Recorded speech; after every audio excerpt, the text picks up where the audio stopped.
không ăn. nhớ giống nó cho phong gì nông nó chỉ đầy ta ngọt lắm, ta không thích ăn con nhiều này ấy. mình chỉ Mới ca lại này Vũ nó cũng mình không chỉ thích ca đâu, nó cứ căng trái nó vắt vô thôi. bằng tàu này Nó ngon, nó đà, nó kiểu còn trái nó đậm hơn. bằng tàu Cứ không thích ăn cứ ca bảo này thế. Không bảo thế thì bà không thích ăn thì đầu tiên bảo tin để tí 40 nó quả thì bà lấy trên cây nữa, bảo không ăn nó không ăn. để cho video Thế mà bắt này lên chỉ là được một xem nào. tổng bao nông ta nó chỉ xây mấy này nữa Có được 80 chỉ khẩu này cây thì sao mà một cây đâu chỉ để cho nó mấy này nó chỉ ít mình chỉ cao không là bán cây chứ nó bán chọn đâu. Chọn nhưng mà mình thích chọn cây nào thì chọn. Chứ nó không chọn cây đâu. nhưng mà cũng quan này ít mình chỉ tan là sẽ không chế nó cho phong chỉ nó trong gọc cây cho nên ít chế em bảo thế này họ nó ít chuyện tàu sẽ cho trong cầu ấy ở bên nông nghiệp sẽ trái mảng đi tới vô không chế trong gọc cái nó sẽ tí ra cho nó chỉ không chế mong đây ô không chế mong đây tao chọc lại này cho không chế cho nó mang giữ để cho mình lòng cao cao lao chỉ short này cho sao nên giữ nó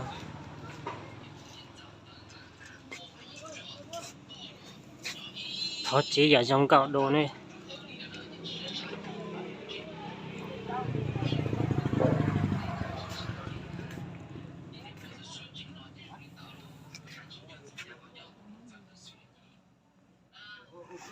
cho nó dùng món nhà sẽ cho món nhà ở trong cao chứ không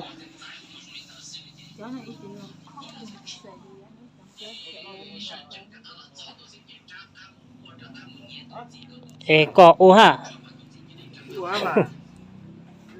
anh chơi tụ phân này ô xứ này có chó là oli có sự đấy ha em mấy nhá thì tôi bán cá nữa này có nhá phải lấy trâu đã sáng giờ tôi mong cái tiền nó xứ nó mấy khó như tôi là mấy tôi muốn tiền rồi này ơi lo cái sự nó lười sáng giờ tôi mong nó xứ nó tôi chỉ xây liền nhá phải lấy trâu tôi mua nó là ô mi hàng tàu cả kiểu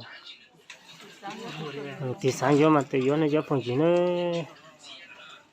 lúc cả nó mà nhớ bị nhớ bình xứ này mua nhà tiền tàu chọc cái nó chỉ là một sang một số cho tao không để tôi chân chạy lồng câu nữa cái chỉ tiền nó chỉ là mít sợi sợi là chỉ là miếng củ tàu họ mít sợi sợi ra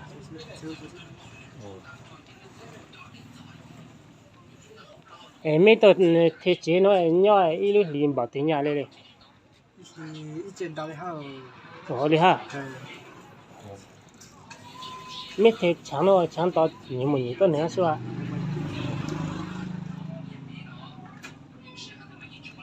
อย่างย่อย我就有来一直有导演解释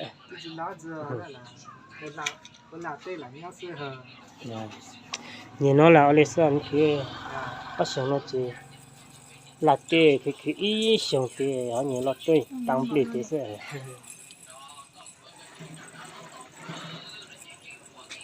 如果就要nhà要贵呢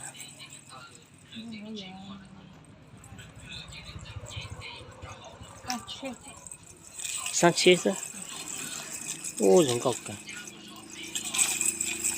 那子这面很高搞别小第二毛那只要面我等他嘞没股最格嘞哈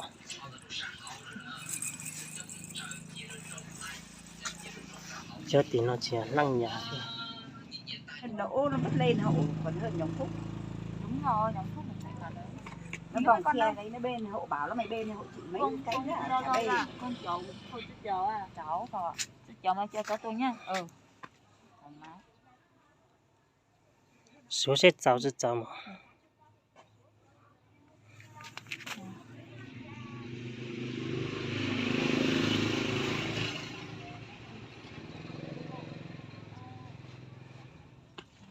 10 mét đen, 10 mét xanh.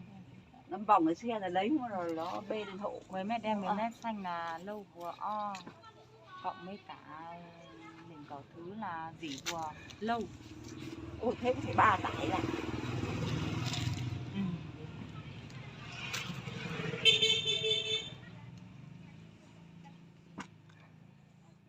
Ủa mà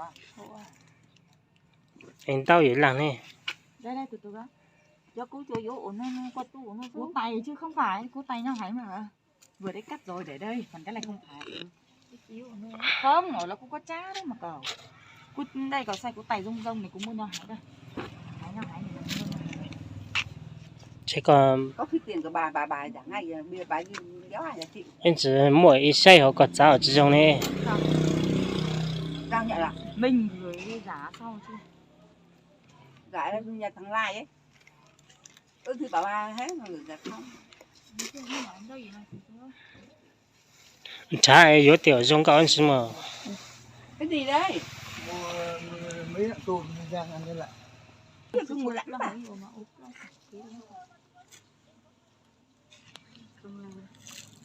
Mua được 2 lạng, mua một gì lắm.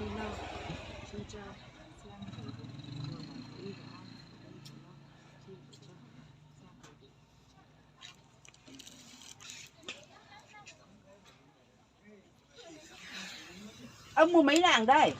thì là nó nhận đậu đua chứ xong từ mùa chả rúa bua mông cũng gỡ lên mà mùa à Không có hộp đấy. Để xíu là xíu mình yếu trên tao vậy là đáng luôn nè. đi nào hay mà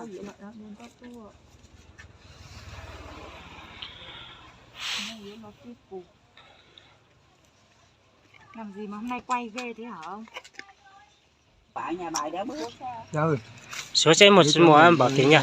Ê, khán nhà cho số. Cháu vẫn là cháu nó mới gặp mà. Khi mà bao từ nhiều đấy mà yếu nhà tìm mà yếu tao chứ.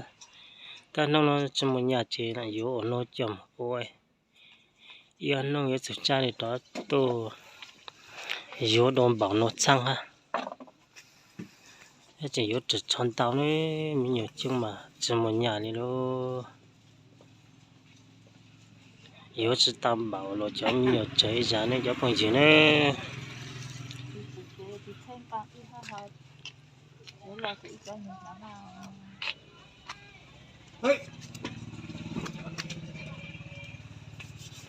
Ê, yếu coi cháu là chỉ tao cháu này.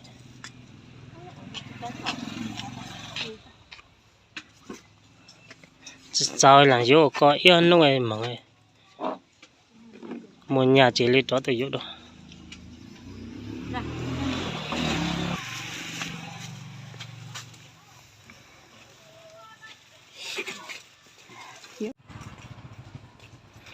Nó có tôm một khổng ăn nạt lúa. Ô giống cọc cười nên nó dễ không gì. Mua nó mi tôi mua nó in nó ấy tao bảo đi trả lên này. In nó ấy tôi mình phải có khéo chứ. Là bác sĩ của sự ít chơi tôi là sẽ còn phân biệt bác sĩ của đi ốc của Có lẽ mà cụ tao cười nó có lẽ chỉ mua lo mà. Ây da, khi mà ô nhóc không sự ở chỗ nó chỉ lo.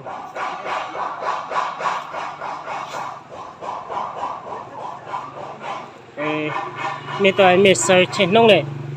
Sao chính nó này Cái sợi cứ mua này.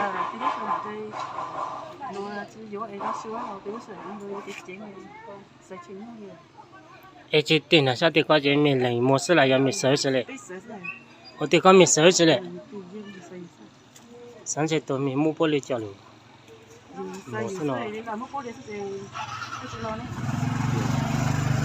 Giờ thì xây lên con mà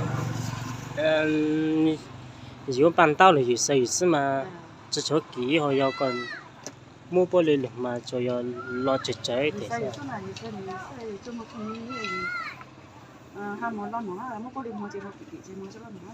Dạ, có xây giờ thì xây chỉ mua lo cho lo là nhớ nhiều lên này. Dạ.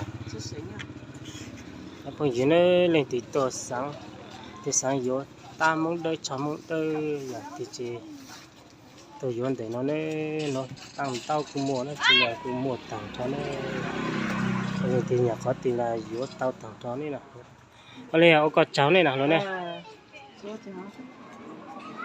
cháu sao mua sao lại tao nhà nó biết cháu này nhà biết mà chỉ mua tăng là mua thì biết chỉ trả chỉ tao nhà ấy thì chờ yếu không giờ cho thì mới tính nhiều nó biết cháu xóa thì yếu một trái nhà khó tiền rồi số nhà chế luôn thì lóc của hồi có thế có chế chỉ kỹ đâu ha nhỏ chế lóc của thì是mà nhỏ lò ở chế thì mà nhỏ chỉ lo thì khác chỉ tàu